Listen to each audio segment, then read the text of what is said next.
Hi all, ആം ആതിര മിന്നു. Tech Malayalam, stay വാവ്, cinema scoop എന്നീ ചില ചാനലുകളിലൊക്കെ നിങ്ങൾ എന്നെ കണ്ടിട്ടുണ്ടാവും. പക്ഷെ ഇനി മുതൽ അവിടെയൊന്നും ഞാൻ ഉണ്ടാവില്ല. പകരം ഞാൻ ഇവിടെ ഉണ്ടാകും. എന്തുകൊണ്ടാണ്, എങ്ങനെയാണ്, എപ്പോൾ മുതൽ എന്നൊക്കെയുള്ള ചോദ്യങ്ങൾക്ക് ഞാനൊരു കഥ പറയാം. എനിക്ക് പൂച്ചക്കുട്ടികളെ വലിയ ഇഷ്ടമാണ്. ഒരാൾ എനിക്കൊരു പൂച്ചക്കുട്ടീനെ വളർത്താൻ വേണ്ടി തന്നു. ഞാൻ അതിനെ നന്നായിട്ട് നോക്കി, അതിനു വേണ്ട ഭക്ഷണം കൊടുത്തു, അതിനെ ഓമനിച്ച് വളർത്തി. 2 വർഷം കൊണ്ട് പൂച്ചക്കുട്ടി അത്യാവശ്യം നല്ല സൈസൊക്കെ ആയി, കാണാൻ ഭയങ്കര ക്യൂട്ടായി, ഒരു റിനൗൺ പൊസിഷനിലൊക്കെ എത്തി. പല സാഹചര്യങ്ങളിലും എനിക്ക് ആ പൂച്ചക്കുട്ടീനെ ഉപേക്ഷിച്ച് പോകേണ്ടതായിട്ട് വന്നിട്ടുണ്ടായിരുന്നു. എങ്കിലും ഞാൻ അതിനെ ഉപേക്ഷിക്കാതെ അതിനെ കൊണ്ടു നടന്നു. Because that was so dear to me. എനിക്ക് അത്ര പ്രിയപ്പെട്ടതായിരുന്നു.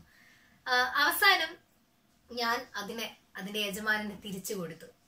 അത്ര മാത്രം പറഞ്ഞിട്ട് ഞാൻ ആ കഥ ഇവിടെ അവസാനിപ്പിക്കുകയാണ്.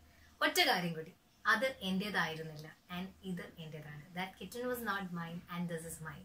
സോ അത്ര മാത്രം പറയാൻ കേട്ടോ. കഴിഞ്ഞ വർഷങ്ങളിലൊക്കെ തന്നെ എന്റെ യൂട്യൂബ് ചാനലിന് വളർത്താൻ വേണ്ടി സഹായിച്ചത് നിങ്ങളാണ്. പോസിറ്റീവായിട്ട് കമന്റ് ഇട്ട ആൾക്കാരുണ്ട്, വിമർശിക്കുന്ന തരത്തിൽ കമന്റ് ഇട്ട ആൾക്കാരുണ്ട്, കുറെ സജഷൻസ് പറഞ്ഞു തന്ന ആൾക്കാരുണ്ട്, എൻകറേജ് ചെയ്ത കുറെ ആൾക്കാരുണ്ട്. എല്ലാവർക്കും താങ്ക് യു. ബിക്കോസ് നിങ്ങളാണ് എന്നെ ഇപ്പൊ എന്തെങ്കിലും ഒരു പൊസിഷൻ ഉണ്ടെങ്കിൽ, അല്ലെങ്കിൽ 2 ആൾ അറിയുന്നുണ്ടെങ്കിൽ ആ ഒരു പൊസിഷനിലേക്ക് എത്തിച്ചത് നിങ്ങളാണ്. സോ തുടർന്നും നിങ്ങളുടെ സപ്പോർട്ട് ലൈഫിൽ ഉണ്ടാകണം. കുറച്ച് കാര്യം കൂടി പറഞ്ഞുതരാം. നമ്മുടെ ലൈഫിൽ നമ്മുടെ സ്വന്തമല്ലാത്ത ഒന്നിനെയും ആത്മാർത്ഥമായിട്ട് സ്നേഹിക്കരുത്. അത് മാത്രമല്ല, പലപ്പോഴും പല സിറ്റുവേഷനിലും, അത് പ്രൊഫഷണൽ ആണെങ്കിലും, അല്ലെങ്കിൽ നമ്മുടെ ഒരു ഫാമിലി ലൈഫ് എടുത്ത് നോക്കുകയാണെങ്കിലും, ഫ്രണ്ട്ഷിപ്പ് സർക്കിൾ നോക്കുകയാണെങ്കിലും, ഇനി നമുക്ക് വേറെ അറിയുന്ന തരത്തിലുള്ള നമ്മുടെ ചുറ്റുപാടുകളിൽ എന്തെടുത്ത് നോക്കുകയാണെങ്കിലും, ചില സന്ദർഭങ്ങളിൽ നമ്മൾ ചിലപ്പോൾ ഒരു കറിവേപ്പിലയുടെ പോലെ, കറി ലീവ്സ് പോലെ മാറും. നമ്മുടെ എസൻസ് ഒക്കെ എടുത്തു കഴിഞ്ഞിട്ടുണ്ടെങ്കിൽ ചില ആൾക്കാർ നമ്മളെ തുപ്പിക്കളയും. പക്ഷെ അപ്പോഴൊന്നും നമ്മളെ തളർത്തരുത്. നമുക്ക് മുന്നോട്ടേക്ക് കൊണ്ടുപോകാൻ സാധിക്കില്ല എന്നുള്ളൊരു സിറ്റുവേഷൻ ലൈഫിൽ വരുമ്പോൾ, അത് എന്ത് തന്നെയാണെങ്കിലും, whether it is your relation, whether it is your profession, whether it is your dream, അതിനെ വിട്ടുകളയാം.